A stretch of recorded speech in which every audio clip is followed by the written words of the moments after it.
You know, it's very hard for me to say that I'm ever excited about a Call of Duty game. It's just one of those things you don't really say, all right? Getting excited about a COD game in 20 in this day and age, get out of here. But ladies and gentlemen, the new Modern Warfare looks great. Okay, I'll be honest with you, the campaign looks gritty, looks awesome. I got to play the multiplayer beta both weekends and I was in love with it, like really in love with it. Usually I can play a beta for like 2 hours and get, like, and just realize that, yeah, I'll play this game for a bit when it comes out and then it'll probably die for me. I really want to actually get back into it. We're on that day and age where Halo MCC is coming out for PC. We're getting really excited for it, hopefully sometime soon. And we're getting Modern Warfare. It's sort of like, it's like 2008 all over again, dude. We're getting back to that point. I don't know what, a wave of nostalgia has hit me. But not all things from that era are to be accepted. And one of those things are timed exclusives.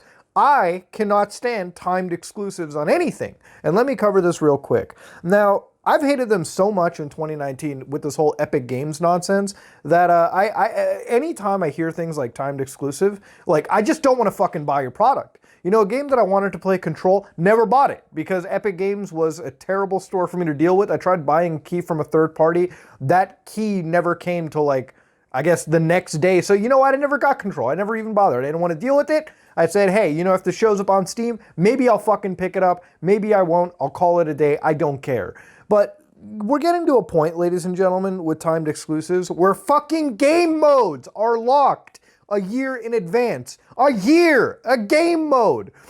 Fucking data that exists on everyone's drive.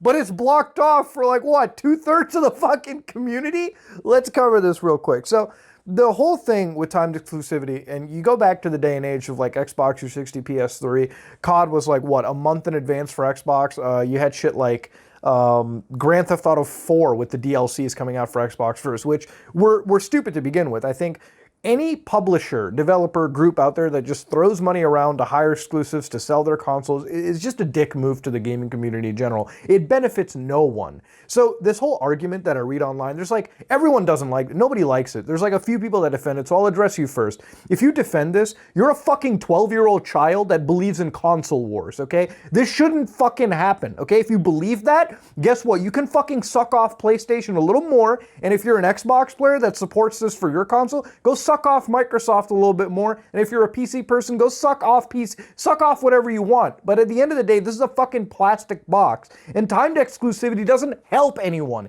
It doesn't help you. You don't get the benefit of time exclusivity. Yeah, you get to play the game a little earlier than everyone else. Congratulations. All this benefits is the fucking publisher. That's it. So let's get this down to it. Activision is a dirty publisher when it comes to any of this.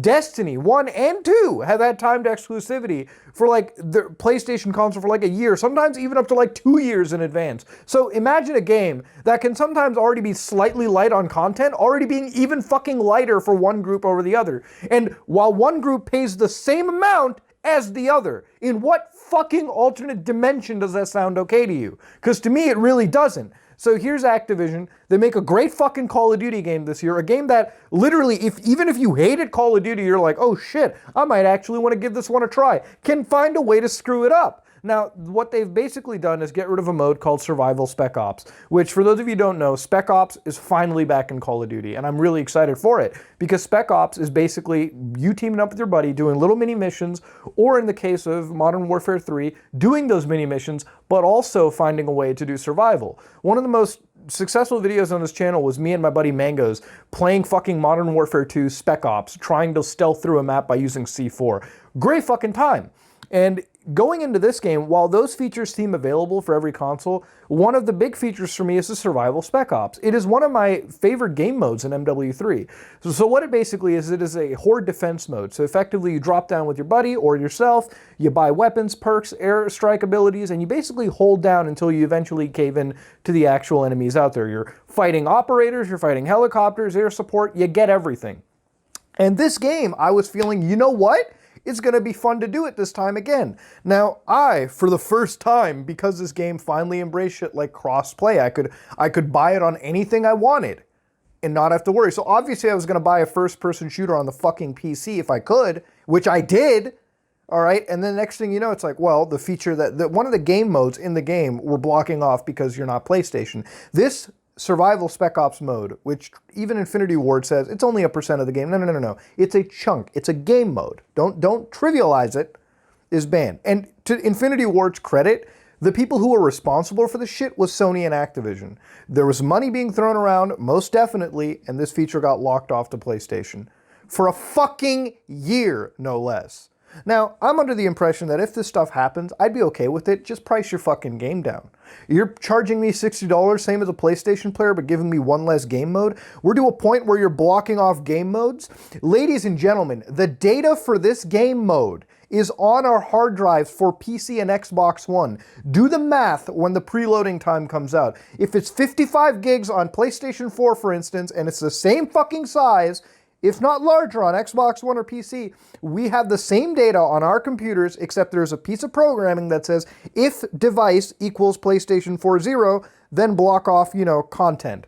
Block off Spec Ops Survival. That's literally what's in our way. We're getting blocked off from content that we have already fucking paid for. This was announced well after this beta weekend, well after the concept of pre-ordering the game to even get into this beta to try out the game or whatever.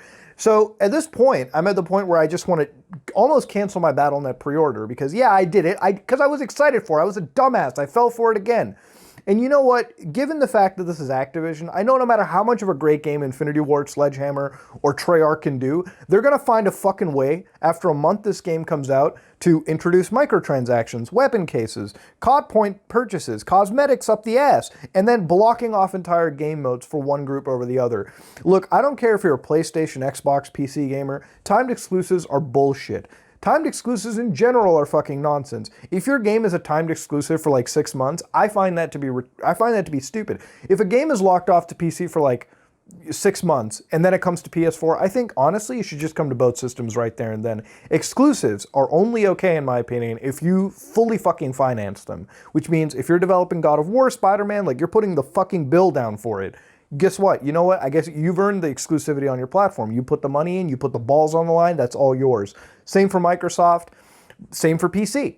But if you're literally going out of your way to just buy exclusivity for a game at the fucking very end and then peddle it on your store or your console and block it off from a year from everyone else, I think that's bullshit. I think at the end of the day, as gamers, people who want to play video games in general, you should worry less about your fucking plastic boxes. Okay, this goes for PC players, PS4, Xbox One, and focus on the fact that everyone should get the fucking value involved. In an age of crossplay, and in an age where the device no longer matters, this shit should also no longer matter. But I'm going to leave it up to you guys at the end of the day. If you like what you saw, please like, comment, and subscribe. Dislike it if you dislike it. I am out.